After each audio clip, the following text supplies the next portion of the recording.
Hello दोस्तों, आज की नई वीडियो में आपका फिर से स्वागत है। आज की वीडियो में हम पढ़ने वाले हैं आज का नया टॉपिक सेलों का संयोजन। तो सबसे पहले हम जानेंगे कि सेलों का संयोजन होता क्या है। अगर कोई परिपथ होता है हमारे पास और उसमें कोई एक सेल लगा दिया जाता है तो उसके द्वारा उस परिपथ में कम धारा प्रवाहित होती है।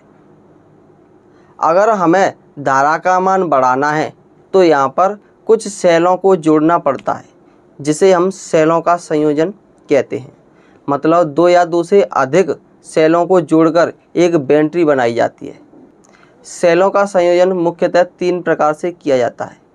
तो आज हम पढ़ेंगे सेलों का श्रेणी क्रम संयोजन और सेलों का समांतर क्रम संयोजन।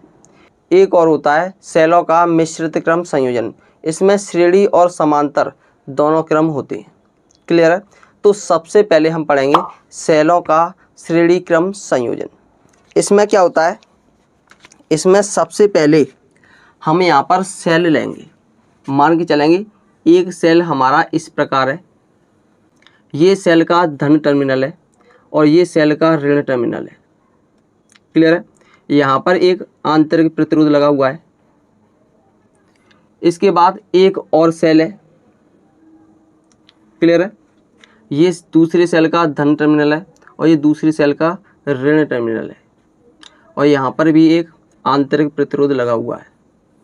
इसी प्रकार कुछ और भी सेल हैं, जैसे कि एक सेल ये है जिसका धन टर्मिनल और ये ऋण टर्मिनल है और यहाँ पर ये इसका आंतरिक प्रतिरोध लगा हुआ है। ऐसे ही अन्य सेल भी होंगे। अब इसे अगर हम सेलों के श्रेणी क्रम में जोड़ें, मतलब इन सेलों को अगर हम श्रेणी क्रम में जोड़ें तो कैसे जोड़ेंगे। पहले सेल के ऋण टर्मिनल को दूसरे सेल के धन टर्मिनल से जोड़ दिया जाता है। क्लियर है? पहले सेल के ऋण टर्मिनल को दूसरे सेल के धन टर्मिनल से जोड़ दिया जाता है तथा दूसरे सेल के ऋण टर्मिनल को तीसरे सेल के धन टर्मिनल से जोड़ दिया जाता है। इसी प्रकार आगे बढ़ते हुए अंतिम सेल के ऋण टर्मिनल को और पहले सेल के धन टर्मिनल को किसी बाह्य प्रतिरोध कैपिटल R से जोड़ दिया जाता है। ये कोई बाह्य प्रतिरोध है। क्लियर है? अगर हम इनको नाम दें तो पहले सेल का नाम होगा E। ये प्रत्येक सेल है हमारा E। क्लियर है? और प्रत्येक का आंतरिक प्रतिरोध कितना है? आंतरिक प्रतिरोध है स्मॉल r। अगर हम यहाँ पर धारा प्रवाहित करें तो धारा धन टर्मिनल से ऋण टर्मिनल की ओर प्रवाहित होगी। क्लियर है? ये हमारी धारा प्रवाहित हो रही है। ये होता है हमारा सेलों का श्रेणी क्रम संयोजन। अगर यहाँ पर हम बात करें कि यहाँ पर कितने सेलों को जोड़ा गया है तो यहाँ पर हम n सेल जोड़ते हैं। कितने सेल जोड़ते हैं? n सेल जोड़ते हैं। अगर हम इसके बारे में लिखना चाहें तो लिख सकते हैं, माना सेलों के श्रेणी क्रम संयोजन में एक कैपिटल R बाह्य प्रतिरोध का चालक तार जुड़ा हुआ है। यहाँ पर सेलों की संख्या n है तथा प्रत्येक सेल का विद्युत वाहक बल E है एवं प्रत्येक सेल का आंतरिक प्रतिरोध स्मॉल r है।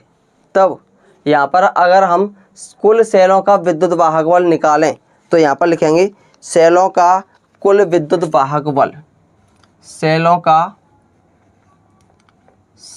का कुल विद्युत वाहक बल।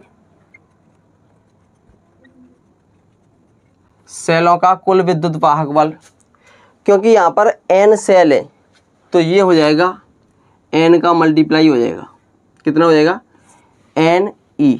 अगर एक सेल होता तो एक ही होती, दो सेल होते तो 2E हो जाती, तीन सेल होते तो 3E। क्योंकि यहाँ पर n सेल है तो n का मल्टीप्लाई हो जाएगा। क्यों? क्योंकि प्रत्येक सेल श्रेणी क्रम में जुड़े हुए हैं। क्लियर है? यहाँ पर अगर हम आंतरिक प्रतिरोध की बात करें तो यहाँ पर लिखेंगे सेलों का कुल आंतरिक प्रतिरोध।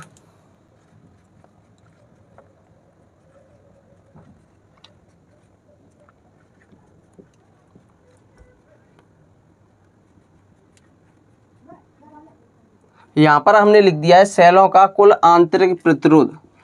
सेलों का कुल आंतरिक प्रतिरोध यहाँ पर देखेंगे, आंतरिक प्रतिरोध भी श्रेणी क्रम में जुड़े हुए हैं।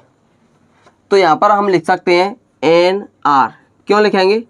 क्योंकि यहाँ पर अगर हम R प्लस R इसको N तक जोड़ें तो N तक जोड़ेंगे तो R प्लस R कितना हो जाएगा? NR हो जाएगा। जैसे कि ये हो गया E प्लस E कहाँ तक? N तक, तो ये Ne हो गया। क्लियर है? अगर हम एक और प्रतिरोध की बात करें तो यहाँ पर एक और प्रतिरोध है जो बाह्य प्रतिरोध कैपिटल R है, जो इसके साथ मतलब इस प्रत्येक आंतरिक प्रतिरोध के साथ श्रेणी क्रम में जुड़ा हुआ है। तो यहाँ पर हम लिखेंगे कुल प्रतिरोध, मतलब परिपथ में कुल कितना प्रतिरोध है, तो लिखेंगे परिपथ का कुल प्रतिरोध,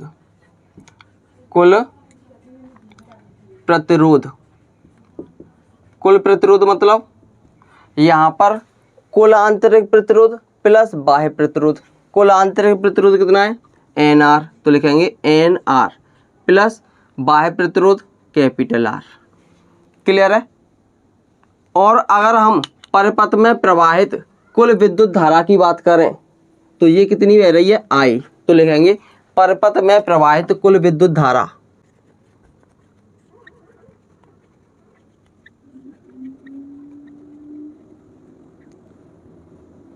तो यहाँ पर हमने लिख दिया है परिपथ में प्रवाहित कुल विद्युत धारा बराबर क्या होगा? कुल विद्युत वाहक बल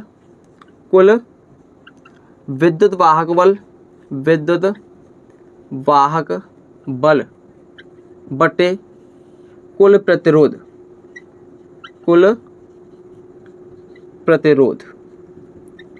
तो यहाँ पर अगर हम I का मान निकालें, यानी कि इसमें प्रवाहित होने वाली कुल धारा का मान निकालें, तो ये लिखा है कुल विद्युत वाहक बल। कुल विद्युत वाहक बल कितना है? Ne, तो लिखेंगे यहाँ पर स्मॉल Ne अपॉन कुल प्रतिरोध कितना है? NR प्लस R, यानी कि कैपिटल R प्लस NR। ये है इस परिपथ में प्रवाहित होने वाली कुल धारा। यानी कि अगर हम सेलों को श्रेणी क्रम में जोड़ दें तो यहाँ पर प्रवाहित होने वाली कुल धारा कितनी होगी? Ne upon R plus NR। अब बात करते हैं सेलों के समांतर क्रम संयोजन के बारे में। क्लियर है? तो आइए देखते हैं इसका डायग्राम किस प्रकार बनाएंगे। माना यहाँ पर कुछ सेल इस प्रकार के हैं। क्लियर है? ये कुछ सेल हैं हमारे पास, इनको हमें समांतर क्रम संयोजन में जोड़ना है। मान के चलेंगे ये सेल का धन टर्मिनल है। क्लियर है? और ये सेल का ऋण टर्मिनल है। कौन सा टर्मिनल है? ये सेल का ऋण टर्मिनल है। तो यहाँ पर हम लिख देंगे, क्योंकि ये सेल का धन टर्मिनल है तो धन लिख देंगे, ये सेल का ऋण टर्मिनल है तो यहाँ पर माइनस लिख देंगे। प्रत्येक सेल का विद्युत वाहक बल E है, तो यहाँ पर हम E लिख देंगे। प्रत्येक सेल का विद्युत वाहक बल कितना है? E है। और प्रत्येक सेल के साथ आंतरिक प्रतिरोध भी जुड़ा हुआ है, जिसको हमने स्मॉल r से प्रदर्शित किया है। किससे प्रदर्शित किया है? स्मॉल r से। तो इसमें प्रत्येक सेल का आंतरिक प्रतिरोध कितना है? स्मॉल r है। अगर यहाँ पर हम सेलों की संख्या की बात करें तो यहाँ पर सेलों की संख्या है n, यानी कि n सेल समांतर क्रम में जुड़े हुए हैं। और वो किस प्रकार जुड़े हुए हैं? मान के चलेंगे हमारे जो सेल हैं वो इस प्रकार जुड़े हुए हैं कि उनके सभी धन टर्मिनल किसी एक बिंदु पर तथा सभी ऋण टर्मिनल किसी दूसरे बिंदु पर जाकर मिलते हैं। प्रत्येक सेल का धन टर्मिनल किसी एक बिंदु पर तथा प्रत्येक सेल का ऋण टर्मिनल किसी दूसरे बिंदु पर जाकर मिलते हैं। इन बिंदुओं को हम नाम दे देते हैं A और B। अब इन बिंदुओं को जो हमारे A और B है, यहाँ से होकर हमने एक चालक तार लिया है जो एक बाह्य प्रतिरोध कैपिटल R से जुड़ा हुआ है। किससे जुड़ा हुआ है?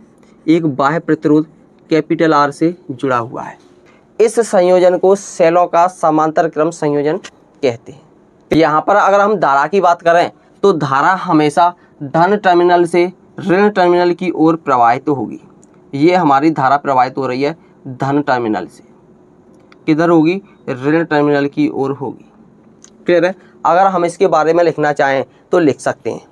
माना सेलों को समांतर क्रम में जोड़ने के लिए सभी सेलों के धन टर्मिनल को किसी एक बिंदु ए पर तथा सभी सेलों के ऋण टर्मिनल को किसी दूसरे बिंदु बी पर जोड़ दिया जाता है। माना यहाँ पर सेलों की संख्या n है, प्रत्येक सेल का विद्युत वाहक बल E है तथा आंतरिक प्रतिरोध कितना है, आंतरिक प्रतिरोध है यहाँ पर स्मॉल r।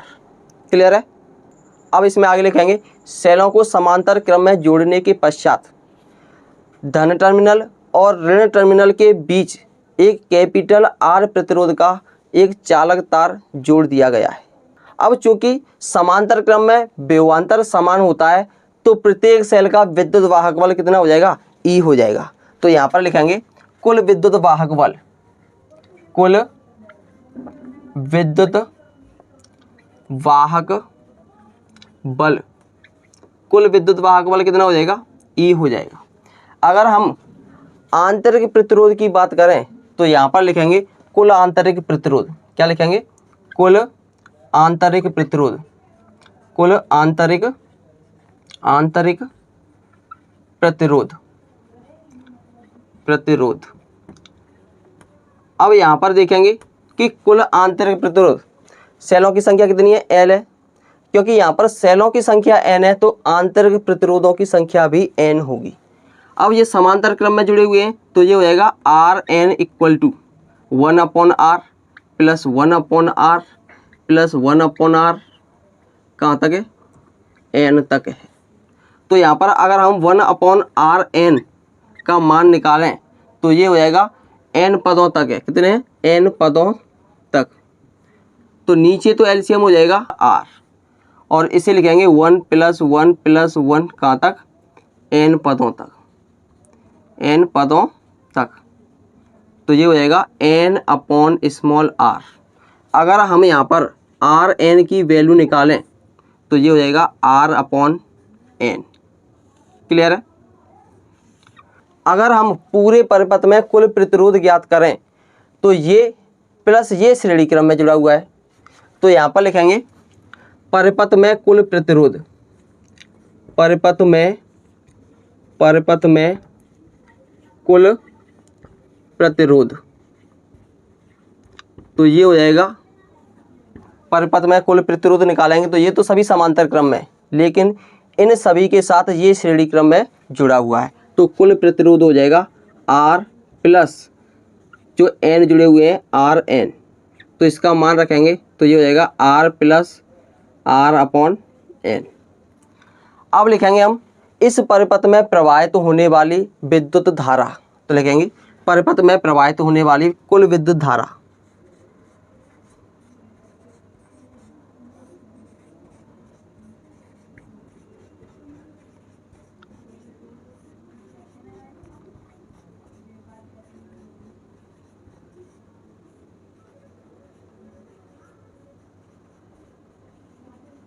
तो यहाँ पर हमने लिख दिया है परिपथ में प्रवाहित होने वाली कुल विद्युत धारा I बराबर कुल विभवांतर या कुल विद्युत वाहक बल, कुल विद्युत वाहक बल अपॉन कुल प्रतिरोध, कुल प्रतिरोध।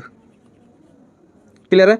तो यहाँ से अगर हम I का मान निकालेंगे तो कुल विद्युत वाहक बल कितना है, E है। तो लिखेंगे E अपॉन कुल प्रतिरोध कितना है, कुल प्रतिरोध है R प्लस स्मॉल r/n।